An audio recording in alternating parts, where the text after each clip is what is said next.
Muy bien. Buenas tardes, Juan, y buenas tardes, Grafira. O buenas tardes, Grafira, y buenas tardes, Juan. Da lo mismo. Oye, continuamos entonces con este tipo de grabaciones. Si no recuerdo más, esta es la quinta que vamos a hacer. La vamos a hacer con Grafira Jiménez. Grafira es religiosa. No me acuerdo cómo se llama su congregación, pero ella nos lo va a decir ahora. Hijas de la Virgen para la formación cristiana. Muy bien. Ha trabajado muchos años en el Bartolo y posiblemente muchos de ustedes ya la conozcan porque ha participado mucho en estos últimos años en los cursos de teología que organiza el Bartolo los meses de febrero y de agosto. Ella es especialista en Biblia, ha estudiado Biblia, si no recuerdo mal, es licenciada en Biblia en la Universidad de Comillas, en España, y espero que pronto la manden a hacer el doctorado. Pero bueno, todavía de momento está en este momento, vive en Chachapoyas y trabaja en Chachapoyas. Entonces creo que con esa breve presentación es suficiente. Grafira, estamos preocupados en el movimiento por ir conociendo un poco más la Biblia. Entonces, de lo que queríamos hablar esta vez de la interpretación de la Biblia. Yo recuerdo una frase que he escuchado alguna vez, posiblemente también tú, diciendo que los evangélicos o los protestantes leen la Biblia y los católicos interpretan la Biblia. Háblanos un poco de la importancia de leer y de interpretar la Biblia. Un poco por ahí vamos entrando. Muy bien. Bueno, gracias Juan o Andrés. Y como decía, como decía Juan y Andrés, o Andrés y Juan.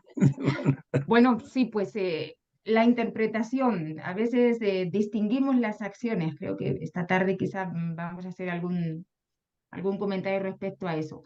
Cuando hablamos de interpretación es como para entendernos, ¿no? Pero tendríamos que decir, ¿no? Interpretación, actualización, lectura, interpretación y actualización de la Biblia, ¿no? Son tres verbos, como que lo resumimos en la interpretación, pero que a veces se nos pueden ir los otros dos matices, ¿no? Que vamos a ver.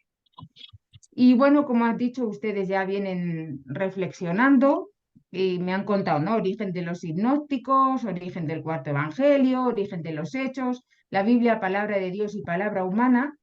Bueno, pues todo eso desemboca o tiene que desembocar, porque si no nos quedamos así como que a medias, en la lectura y la interpretación, ¿no? Y todo gira dentro de la lectura, interpretación y actualización. Si nos acostumbramos a decir los tres verbos, a lo mejor nos queda un poquito más claro en qué consiste, ¿no? Bueno, todo gira en torno a una buena noticia, ¿no? Que Dei Verbum la sistematiza en el número 2. Quiso Dios, y sigue queriendo, digamos, con su bondad y sabiduría, revelarse a sí mismo y manifestar el misterio de su voluntad. Este plan de la revelación se realiza con hechos y palabras, intrínsecamente conexos entre sí, de forma que las obras realizadas por Dios en la historia, digamos, a esas obras tenemos acceso. Lectura, interpretación, contemplación. Dios nos transmite un mensaje que podemos no solamente escuchar, sino comprender, es decir, interpretar y actualizar para comunicar, ¿no? Eso es el cuarto verbo que se me olvida. Entonces, toda esta problemática de la lectura, la interpretación y la actualización es en realidad la buena noticia de que es la voluntad de Dios. ¿Por qué es una buena noticia? Porque si es su voluntad, Él va a poner todos los medios para que nosotros y nosotras tengamos acceso a esa palabra, ¿no? Pero es que después la buena noticia continúa, ¿no? Porque a veces lo de Dios queda así como muy, muy lejano. Este Dios que se revela en palabras y hechos, intrínsecamente, o sea, palabra escrita y acontecimientos históricos. Ahora nos vamos a centrar más en la palabra escrita, pero que la palabra escrita, la Biblia, no es otra cosa sino el relato y la relectura de los acontecimientos históricos. Pues para nosotros cristianos y cristianas, esta revelación, digamos, plena se hace en Jesucristo. Palabra y acontecimiento hecha carne, ¿no? Es decir, el segundo aspecto sería, ¿no? Si el primero es la voluntad de Dios, el segundo sería alrededor del que gira toda nuestra preocupación por la lectura, la interpretación y la actualización de la Biblia, gira en torno a la reflexión y práctica. Dios en Jesús se hace historia y se hace cultura. Y acogemos esa revelación también en una historia y en una cultura, que es la nuestra. Y esa es la dinámica de los textos bíblicos, o sea, no hay otra. La voluntad de Dios, el principio de encarnación, que en la historia, hechos y palabras, significa que las relecturas no solamente son necesarias, es que son imprescindibles. Los evangelios ya son una relectura histórico, político, cultural. O sea, ya nos llega una relectura, no nos llega así en el sentido abstracto la cosa interpretada y revelada. Lo que leemos, lo que ustedes han leído en los sinópticos, en el cuarto evangelio, en los hechos, eso ya es una relectura, es una interpretación de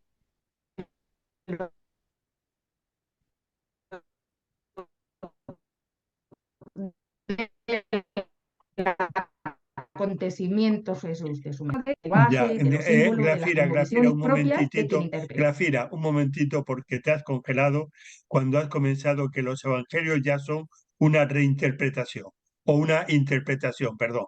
¿Puedes seguir a partir de ahí? Ah, sí, sí, es que está aquí lloviendo mucho. Sí, decía que esta es la dinámica de la lectura, interpretación y actualización de los textos bíblicos desde el principio. Quien ve y escucha a Jesús y siente a Jesús y experimenta a Jesús en sus vidas y escribe o narra o cuenta lo que ha vivido, eso ya es una relectura. Los evangelios son una relectura, o sea, ya es una lectura, relectura, interpretación y actualización de lo que interpretan, leen y actualizan, que es Jesús en la historia, ¿no? Y ese es el Ya, tercer aspecto de... una cosita chica. Por eso es importante que, o sea, saber que hay cuatro evangelios, que no hay Ah, uno solo y no hay una sola interpretación de Jesús. Hay cuatro experiencias, cuatro acercamientos a Jesús y los cuatro son realmente válidos. exactamente, porque uno se podría preguntar, bueno, ¿para qué cuatro versiones de un mismo hecho? ¿Para qué Ya, repetir las mismas parábolas casi siempre, los mismos hechos milagrosos casi siempre? Pues por eso. Porque cada comunidad, lo vamos a decir después, cada comunidad tiene la tarea de esta relectura y de esta interpretación. Entonces, esta relectura tiene dos características que son fundamentales para la lectura, interpretación y actualización de la Biblia, y es que es una relectura creyente, es decir, que necesita, es condición reconocer a Jesús como el Señor, como el Maestro, y es una relectura encarnada, es para la práctica, para el seguimiento de Jesús, un seguimiento que es actualizado en las condiciones que nos toque vivir, en nuestras propias coordenadas histórico-políticas y culturales. También con nuestros lenguajes, también con nuestras convicciones, como vamos a ver un poco después, con todos los límites que esto supone, ¿no? Entonces es una buena noticia para nosotros en lo personal y comunitariamente que hay que seguir proclamando. ¿Cómo? De manera que sea entendible para quienes nos escuchan y significativa para la vida de las personas que nos escuchan. Por eso hay cuatro evangelios, porque la manera de contar a Jesús de Marco era excelente para su comunidad, dentro de las características de la comunidad, de las circunstancias históricas que esa comunidad estaba viviendo. Pero la comunidad de Lucas lee a Marcos y dice, el fondo de Jesús es el mismo, pero la sustancia a nosotros no nos dice porque nosotros somos una comunidad de gentiles, porque nosotros ya estamos fuera, porque además nosotros no venimos del mundo judío, porque además nosotros... ¿no? Entonces cada comunidad relee de acuerdo a sus circunstancias socioculturales. También hoy entonces el desafío es cómo hoy desde los lenguajes de hoy, los símbolos de hoy, las cosmovisiones de hoy, tenemos que y debemos transmitir esta buena noticia para que sea entendible y significativa también, ¿no? Déjame que te ponga un ejemplo para saber que estoy entendiendo bien. Eh, a veces, sobre un mismo texto bíblico, yo le hablo diferente. Estoy pensando en este momento en los niños de primera comunión de mi parroquia que van a hacer la primera comunión el día 8. Bueno, cuando yo les hablo a ellos, el otro día les estuve conversando sobre el Evangelio del Buen Samaritano, lo hago de una manera. Pero cuando estoy en clase a mis alumnos y les hablo también de la Ujú. parábola del Buen Samaritano, no lo hago de la misma manera. Y cuando hablo en una homilía sobre la parábola del buen samaritano a gente adulta, no lo hago de la misma manera. Digo las mismas cosas posiblemente, pero me es muy importante quién me está escuchando, la comunidad a la cual me dirijo. Eso me es muy importante. Vas también en esa línea, creo, ¿no? Claro, y más Eh, todavía, quizás a ti te ha pasado. eh, Los textos son siempre los mismos, más o menos, Claro. ¿no? No solamente depende la lectura, la interpretación y la actualización que haces de los destinatarios, depende también de ti.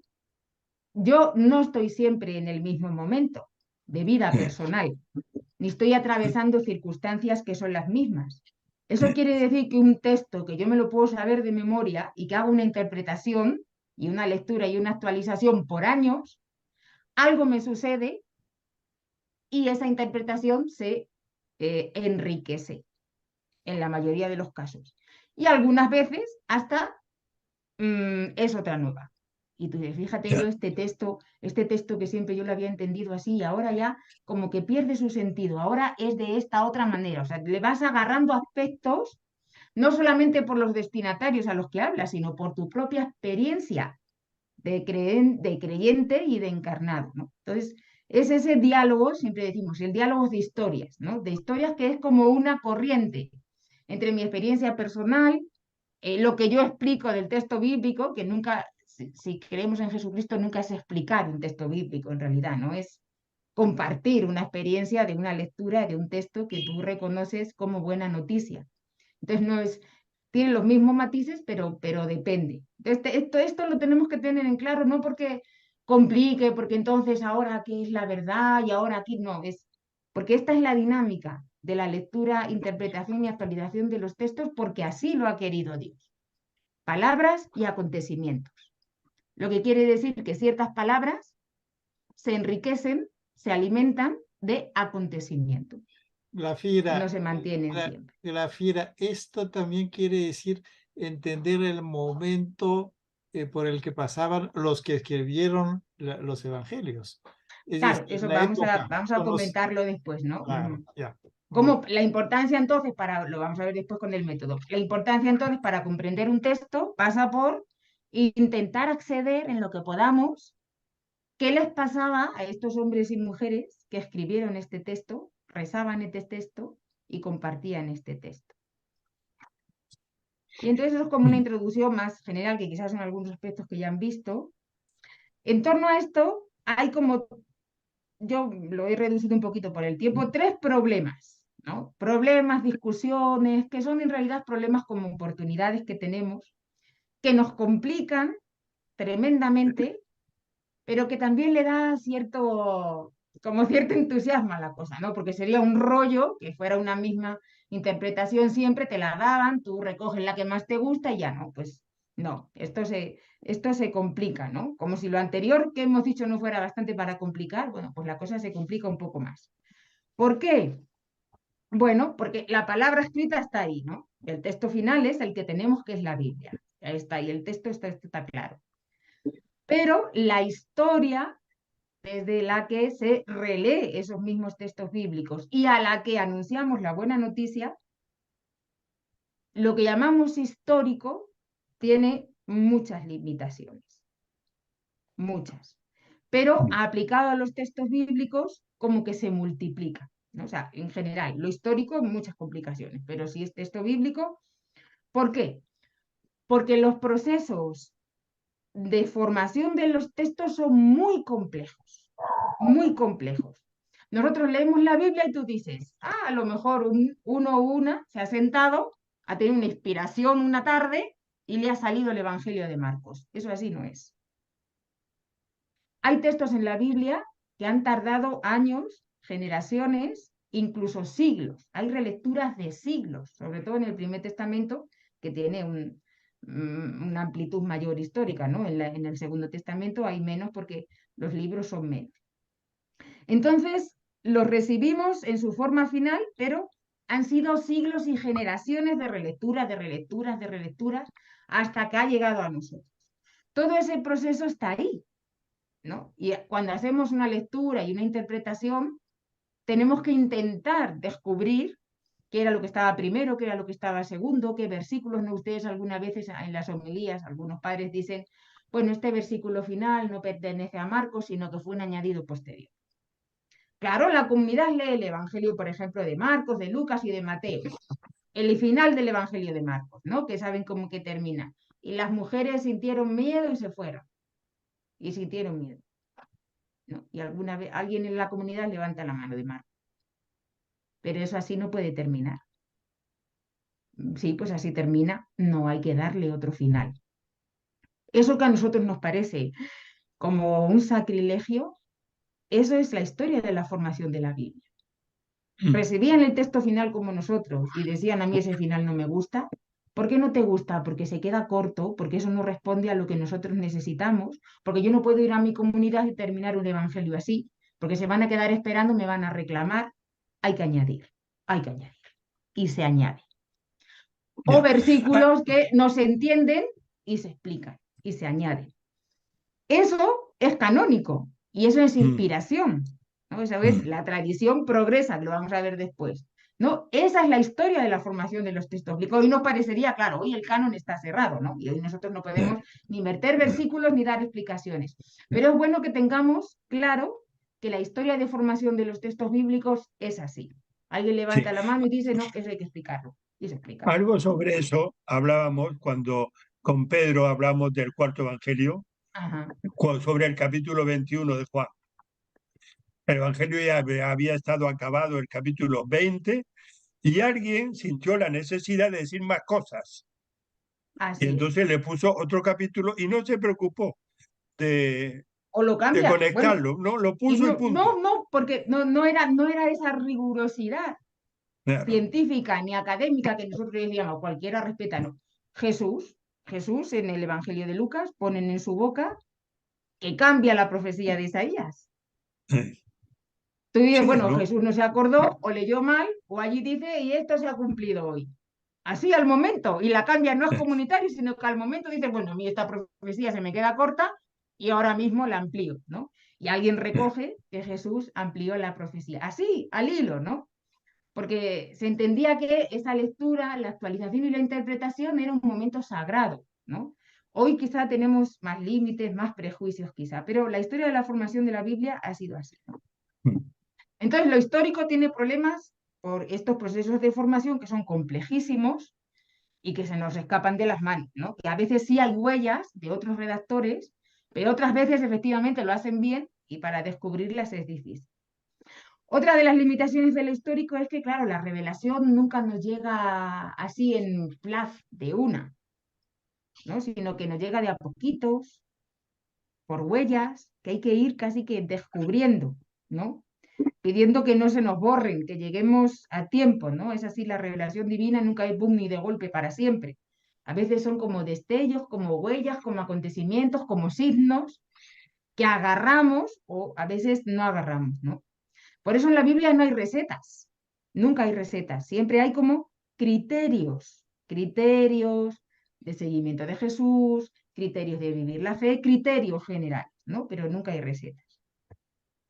Y otra limitación es que, claro, cada época y cada generación tiene que buscar nuevamente a su modo la comprensión de los textos. Entonces digo, hay una generación que lo hizo muy bien, qué maravilla, me encanta cómo interpretó los textos bíblicos, me la voy a quedar. No sería lectura, interpretación y actualización, sería comodidad. Cada generación tiene de alguna manera, porque no puede ser lo mismo, que actualizar. Una cosa es que se parta de intuiciones que nos parece que son buenas, positivas, en fin, pero a partir de ahí yo no me puedo quedar con la interpretación de una generación. ni de una época, ¿no? La patrística, y a muchos que les gustan los padres, y bueno, ciertos padres, ¿no? Y se quedan con esa, como si no hubiera habido progreso. Cada época tiene que hacer su propio trabajo. Entonces, si ven, otro problema grande es que para la lectura, interpretación y la actualización hay como dos movimientos que separamos para entendernos, pero que son como el mismo, ¿no? Como el mismo. No es ni solo uno ni uno y medio. O sea, o son los dos o el proceso de lectura, interpretación y actualización no se culmina, ¿no? Aquí la pereza no sirve ni tampoco la intencionalidad, los dos.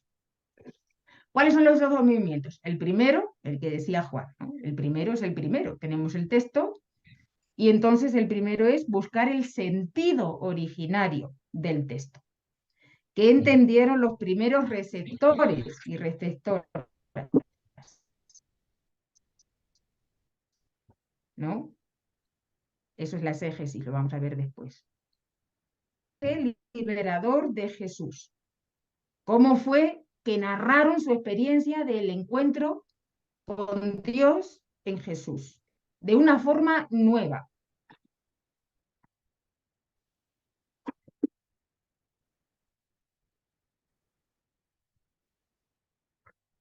Que congeló un poquito ¿No? La aquí, Glafira. experiencia de la fe que no habían tenido allá. Digo, Ya, Glafira, espérate, porque todavía no está.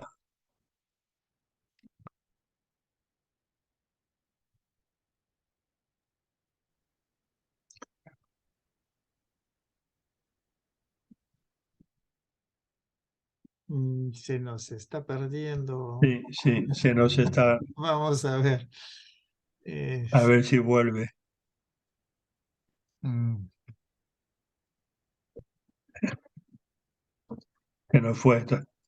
sí, es que Ahora, cuando se me cambia, sí, llega un momento en que Glafira, sí, sí. nos hemos perdido tus 2 últimos minutos. Ah, ya, sí, repito entonces. Estabas hablando de la necesidad de que cada generación haga su propia lectura. Haga su propia lectura, Ya. ¿no? Y ahí terminaba un poquito la limitación de lo histórico, ¿no? Los procesos complejos de formación, porque la revelación nos llega a poquitos y como huellas, no por recetas, y que cada época tiene que buscar nuevamente a su modo la comprensión de los textos. Ese era como el primer problema. Una cosita chica que a mí a veces me ayuda para explicar algunas cosas, y es explicar que la historia como ciencia es del mundo moderno, se fue creando entre los siglos XVI, XVII, XVIII. En ese tiempo la historia como ciencia no es conocida, no existe. Y entonces, cuando el autor escribe, escribe juntando todo aquello que a él le parece que es importante y no distingue si es exactamente histórico o no. Algo que para nosotros hoy día es muy importante, saber si eso fue históricamente así o no, al autor no le importa mucho, porque lo que le importa es el sentido, no tanto el hecho. Creo que por ahí va la cosa. Por ahí va. Entonces, por eso decía, bueno, no escucho, pero el segundo problema es que la interpretación de un texto bíblico tiene dos movimientos. El primer movimiento no es si es histórico, no es histórico, cuánto es histórico, no, no. Cuando hablamos de los textos bíblicos, es buscar el sentido originario del texto. ¿Cuál es el sentido originario del texto? El que el receptor o receptora le da. O sea, ¿qué entendió quien escribe el texto sobre el mensaje liberador de Jesús y cómo fue capaz de narrar la experiencia de encuentro con el Dios de Jesús de una forma nueva? ¿Es historia? Sí, porque es la historia de quien escribe. ¿Es histórico? Sí, porque sucedió. Pero tal y como tú dices, ¿es histórico, histórico en el sentido de que narra los hechos objetivos? Bueno, pues no, no. Los textos, la lectura e interpretación de los textos bíblicos no es esa concesión de historia moderna, sino este otro tipo de historia que es lo histórico, ¿no? Pero que parte del sentido originario del texto. Pues por eso es tan difícil, porque si uno hubiera ahí narrado, que es lo que intenta Lucas al principio, ¿no? He recogido testimonios tales como, y he llegado a las conclusiones tales como, Eso no pasa en la Biblia, sino que se narra la experiencia. ¿Para Ahora, qué? si es tan difícil, habrá muy poca gente que pueda leer entonces la Biblia. No, es difícil porque hecha como para atrás. Es difícil para perezosos y para perezosas. Pero como quiso Dios con su bondad revelarse, no tiene que ser imposible. Una cosa es que sea difícil y otra cosa es que sea imposible. Imposible no. Ahora, ¿cuánto interés tenemos en acceder? Bueno, pues hay que trabajar. Lo que no es fácil, ¿no? No es fácil. Un estudio más sistemático de lectura e interpretación, ¿no? No es fácil. Pero es difícil, no hay que negarlo. Yo a veces en las clases también digo esto es muy fácil,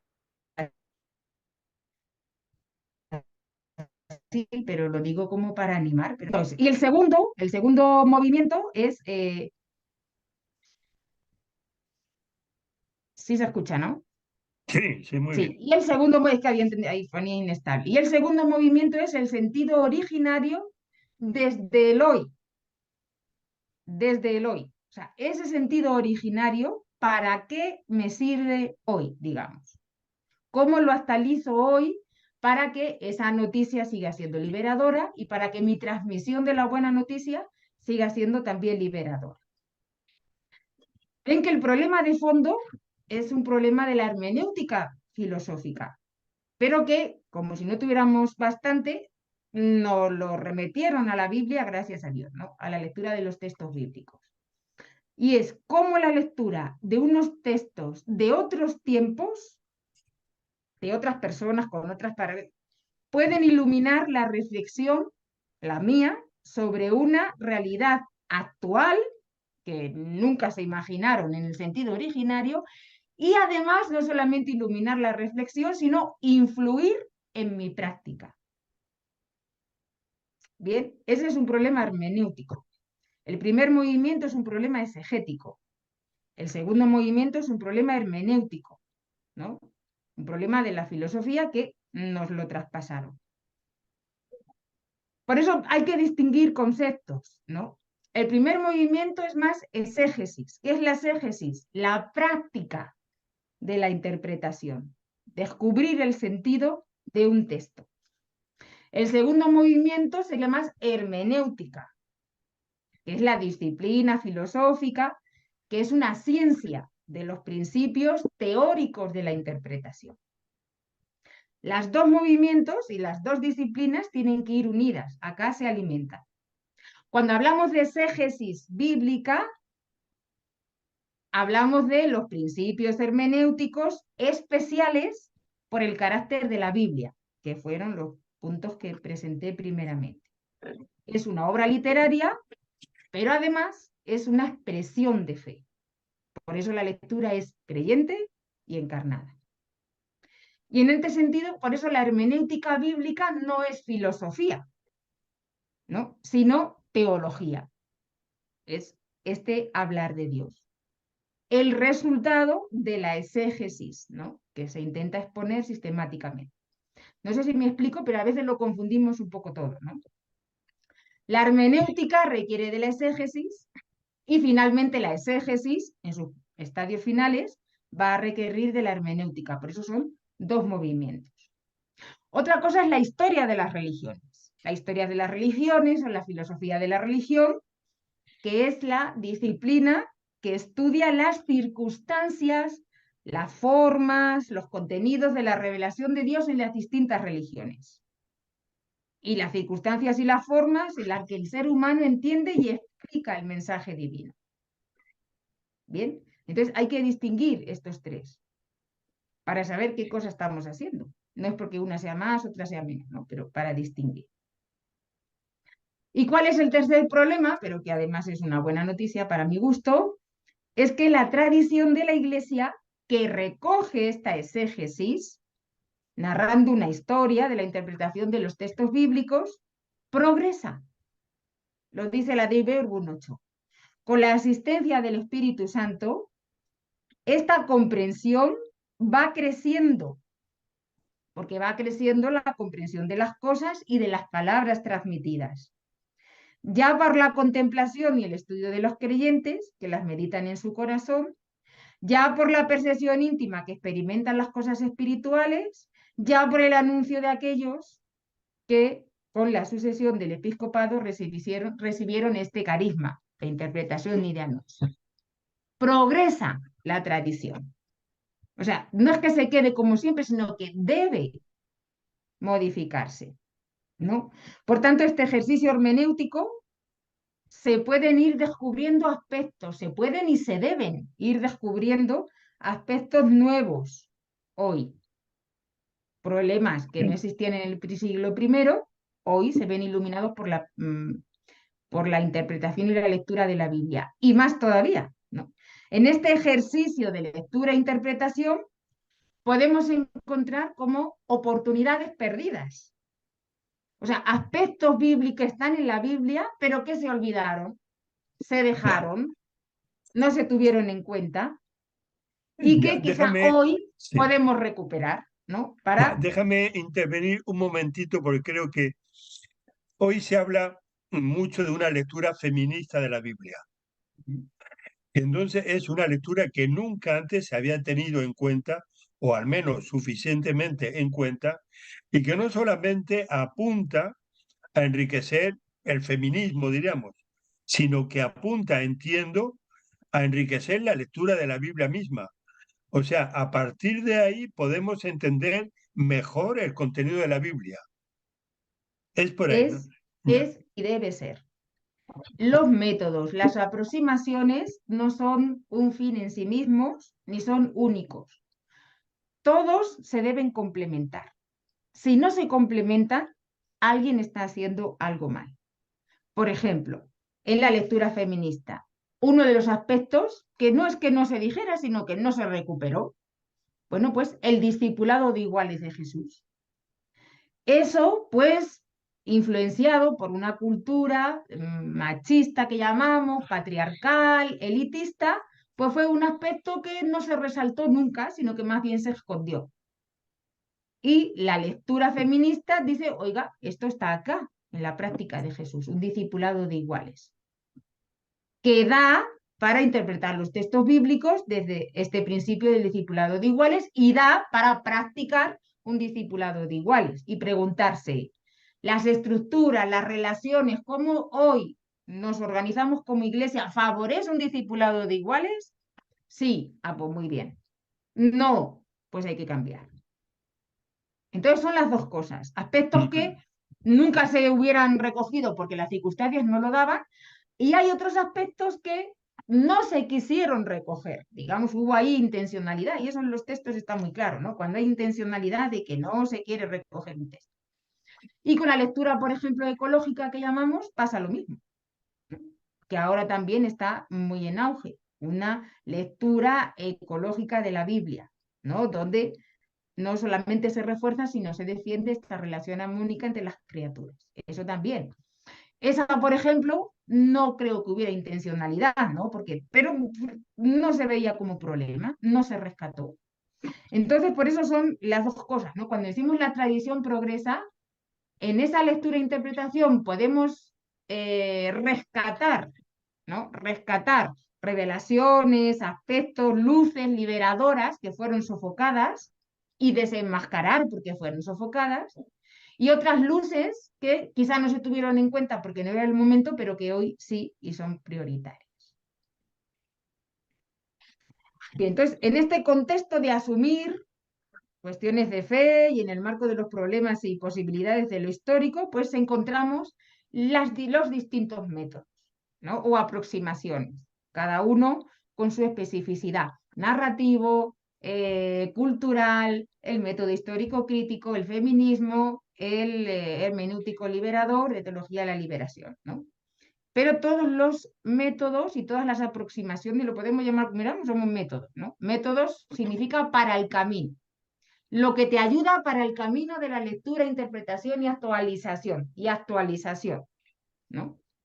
Y claro, En puede ser términos que, por simples, ejemplo, en sí. términos simples, el método histórico crítico, ¿en qué consiste? Pues ese es muy simple, ese es el primero. Tiene muy mala prensa, ¿por qué? Porque es muy tedioso. es muy tedioso y además no dice al final la conclusión, porque al final dice conclusión, usted mismo, puntos suspensivos, ¿no? Entonces fastidia mucho tanto trabajo para que al final no dé una conclusión. Bueno, pues el método histórico crítico es indispensable, porque hasta el momento no hay otro mejor para el estudio científico, digamos, sistemático del sentido originario de los textos, que es el primer movimiento. ¿En qué consiste? Es un método diacrónico. Intenta llegar a la intención de los autores y redactores de la Biblia. No dice, mire usted, este es el texto. Un método, un acercamiento sincrónico es, este es el texto. A mí me da igual lo que pensó quien lo escribió. A mí me interesa el final. ¿Esto qué quiere decir? La conclusión final. Eso es sincrónico al texto. Genio literario. El diacrónico es te preguntas por lo que está en la cabeza y en el corazón de quien escribió aquello. Y en el proceso de formación, ¿qué se hizo? Y el nombre lo describe, eso es lo bueno del método histórico. ¿Cuál es? A mí me gusta mucho una imagen, ¿no? El método histórico crítico, ¿qué es lo que evita? Evita que hagamos del bosque de la Biblia un jardín privado, que es la tentación de todo cristiano y de todo comunidad. Agarrar el bosque y organizarme mi jardín. Especies que me gustan, lo que quiero, lo que me parece. Bien, el método histórico crítico lo que intenta es evitar esa manipulación de textos a nuestra conveniencia. Intenta. Entonces, el nombre lo dice. Histórico, histórico, porque intenta descubrir los procesos históricos de producción de un texto bíblico, que son estos procesos diacrónicos, no el final del texto, sino cómo es que llegamos al final del texto, que son complicados y de larga duración. Eso ya lo sabemos, ¿no? Es un método analítico, ¿no? Porque estudia el texto bíblico del mismo modo que cualquier otro texto de la antigüedad y lo comenta como lenguaje humano. Bien, en ese sentido analítico. Sin embargo, se permite a la exégesis, sobre todo en el estudio crítico de la redacción de los textos, captar los puntos primeros, ¿no? Hay unos pasos que son propios de la exégesis bíblica que permiten acceder al contenido de la revelación, que es lo que Dios también intentaba decir a través de esas palabras humanas. Y luego es crítico, crítico ¿por qué? Porque opera con ayuda de criterios científicos, ¿no? Digamos, científicos, tan objetivos como sea posible, ¿no? Como sea posible, en cada uno de los pasos. ¿Para qué? Para que sea accesible al lector moderno, o sea, que no piense, bueno, esto es, se lo ha inventado Glafira, qué bonita la interpretación, pero esto ha sido un subidón que ella ha tenido, ¿no? O sea, se puede comunicar al lector moderno, aunque no sea creyente, otra cosa es que no dé el segundo paso, pero no es creyente y dice, bueno, yo acepto este trato del texto analítico, histórico y crítico, ¿no? Y además es una manera de hacerlo entendible para las personas y las circunstancias de hoy. Glafira, Sí, sí, a ver si entiendo bien. Lo que se busca es llegar a la comprensión que tuvieron los testigos, o sea, los que llegaron a escribir, digamos, los textos, pero no, no necesariamente o no a, a la realidad histórica de lo que fue, sino a lo que vieron ellos sobre esta realidad. No sé si no, también. Entonces, el método Ah, histórico crítico tiene cuatro fases, cinco últimas, pero esta cinco última es la que todo el mundo espera y luego nunca se da, ¿no? Cuatro fases. La primera es preguntarme, este texto que yo tengo, que normalmente se divide, ¿no? Por perícopas, por partecitas, te dan un texto y te preguntas, ¿este texto es el texto original? el primero que salió de la mano del primer redactor? ¿Sí o no? Ya. Y mediante la crítica textual se van consultando papiros, testimonios, confrontando, se establece a veces sí, este es, o sí, este es, menos los versículos 4b, menos los versículos 35b y menos el final. Si es el Evangelio de Juan, pues sí, menos el capítulo 21, que es una edición posterior. Esa es la primera parte. No es para criticar y decir, no, este texto, por Dios, está escrito por 1000 manos. No, es para identificar el texto. Ese texto, ¿cuál es el primero? Y con ese te quedas. Y con las adiciones después las retomas, pero para empezar, con el texto. ¿Cuál es el segundo paso? La crítica literaria. Hay que delimitar el texto, ¿no? Ese texto originario que tú tienes, sin las adiciones porque ya se las has quitado, pues cuál es el título, cuál es el inicio, cuál es su final, si hay cambios de persona, cuáles son las inclusiones, los elementos estructurales que justifican que ese texto es el texto. Versos, estrofas, el orden de las palabras, los temas. Los textos siempre tienen un montón de pistas que te ayuda a delimitar el texto. Esa es la crítica literaria, ¿no? Y sobre todo te da, y es lo más importante, el género literario. Esa es la madre del cordero, digamos, ¿no? El género literario. Porque no es lo mismo interpretar un texto que te parece, te han dicho que es una parábola y ahora descubrimos que ya no es una parábola. No es lo mismo. Entonces, el género es fundamental. Y lo que es fundamental es el contexto vital en el que se escribe el texto, ¿no? El contexto vital. ¿Cuál es el contexto vital? En la crítica histórica, que ahí es donde entra la parte que tú decías, Juan. En la crítica histórica se pregunta, ¿qué testimonio histórico, cuál es el contexto vital? ¿Qué testimonio histórico nos da? Y por el testimonio que da, por los matices que da, por las informaciones que da, lo tratamos de ubicar en el contexto histórico, político y cultural que fue escrito. Que eso es lenguaje, eso es símbolo y eso es cosmovisión. Se intenta, ¿no? Al que hace referencia. Bien, esos tres, crítica textual, crítica literaria y crítica histórica. Bueno, en la literaria también viene una parte final que es la historia de la formación, ¿no? O sea, tienes que justificar por qué has quitado los 2 versículos o la parte final, ¿no? Pero no es menos importante. Y por último, ahora viene la exégesis, que es la interpretación y la búsqueda del contenido teológico, o sea, del mensaje de revelación divina del texto, que se pregunta por los destinatarios. Porque claro, lo importante de un texto es el sentido del quien lo escribió. Pero luego está la segunda parte que decía Andrés. ¿Quién lo escribió? ¿Para quién lo escribía? ¿Cuál era la situación para quienes escribía? Porque a lo mejor si hubieran sido otros, hubiera hecho otra cosa.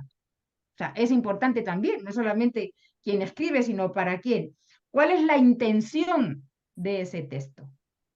No personal, sino en relación a quién iba. ¿Qué pretende ese texto? Asustar a quien escucha, movilizar a quien escucha, tranquilizar a quien escucha, ¿qué es lo que pretende el texto? Bien. ¿Cuál es su contexto y su relación tanto con el Primer Testamento, porque la interpretación de la Biblia es una sola, entonces lo que está contenido en el Segundo Testamento tiene ecos en el Primer Testamento y al revés? Entonces, parte de buscar la interpretación y el contenido teológico del texto es preguntarle qué conexiones tiene esto con el Primer Testamento. ¿Cómo se define así el mensaje único de toda la Biblia? Es una lectura teológica de toda la Biblia. No decimos en el Evangelio de Marcos, Jesús, palabra de Dios, dice que, aconseja. No. El mensaje bíblico, Dios en su bondad y en su sabiduría, se revela como amor. Y eso no solamente lo dice Juan en la primera carta, eso lo dice el primer capítulo del Génesis y termina en el último capítulo del Apocalipsis, incluyendo el texto que estamos analizando, digamos, ¿no? Ya. Glafira, creo que se Entonces, congeló. presentar ese mensaje no. de la cómo se ha ido. Se ha cortado, ¿no? En relación al Primer Testamento y su relación a cómo ha sido la historia de la interpretación. O sea, cómo otras comunidades.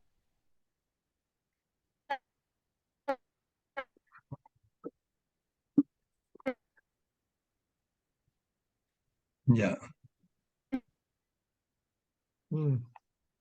Se nos congeló Se nos congeló. de Está nuevo. muy claro Pues lo hoy. que explica, ¿no? A ver. Ya, Glafira, intenta redondear la idea última y ahí nos quedamos. Yo sé que Ya. tenemos materia, pero puede ser que lo volvamos a retomar otra vez, pues ya vamos hacia los 45 o 50 minutos Vamos allá. y no queremos hacerla muy larga. Ya. Intenta redondear la última idea. Bien. Los pasos son crítica textual, esa es fácil, ¿no? Establecer el texto. Crítica literaria, delimitar el texto con su género literario. Crítica histórica, ubicarlo en el contexto histórico y político y cultural al que hace referencia. Y cuarto es la exégesis, que se pregunta por los destinatarios y la intención del texto. No solamente la intención de quien lo escribe, sino por qué escribe lo que escribe en función de a quien iba dirigido. Bien, esa es la parte última. La intención del texto. Esa intención tiene que ver con lo que llamamos el contenido teológico del texto, o sea, el mensaje final del texto, lo que quería transmitir en conclusión el texto a los destinatarios. Esa conclusión del mensaje tiene que estar relacionada con el Primer Testamento, hay que buscar las conexiones, y con la lectura y con la interpretación del texto en la tradición. Tiene que estar conectada, ¿no? Porque no es la interpretación que a mí se me ocurre, sino que hay una continuidad en la interpretación. Y efectivamente al final dicen, y hoy tenemos nuevas aplicaciones en situaciones que pueden ser análogas, que pueden ser distintas, que pueden ser tales, como hoy podría ser, pues, lectura feminista, lectura ecológica y punto. El método histórico crítico se queda ahí. Y lo que dice es, y ahora usted, al texto que usted quiera, aplique la metodología desde su preocupación de discipulado de iguales, desde su preocupación, cuidado de la creación. Muy bien. Bien. Muchas gracias, Glafira. Nada, Brillante, muy gusto. bien. Y posiblemente volvamos a pedir alguna vez ayuda y continuaremos con el tema, porque el tema no se agota acá. Todavía tenemos grandes elementos. Esa cuestión que conversabas de los géneros literarios, eso creo que merece la pena casi una sesión también con ello. Vamos a pensarlo, ¿ya? Y además, Andrés, esto quiere decir, esto lo vamos a tener que trabajar, porque cada cosa que ha dicho Glafira merece bastante trabajo para avanzar en nuestra lectura. Gracias, Glafiro. Gracias, Glafira. Un gusto, espero que les sirva y que realmente sirva para ese gusanillo de la lectura y la interpretación de la Biblia, que diga, bueno, ¿y qué más? ¿No? ¿Y qué más? Ya. Muy bueno, bien. no es un gusto, son 3 gustos. El tuyo, el de Juan y el mío. Son 3 gustos. Aquí acabamos. Ya Hasta pues, luego, muy bien. gracias. Gracias. Gracias, Un abrazo para cada uno. gracias. Chao, chao. Chao.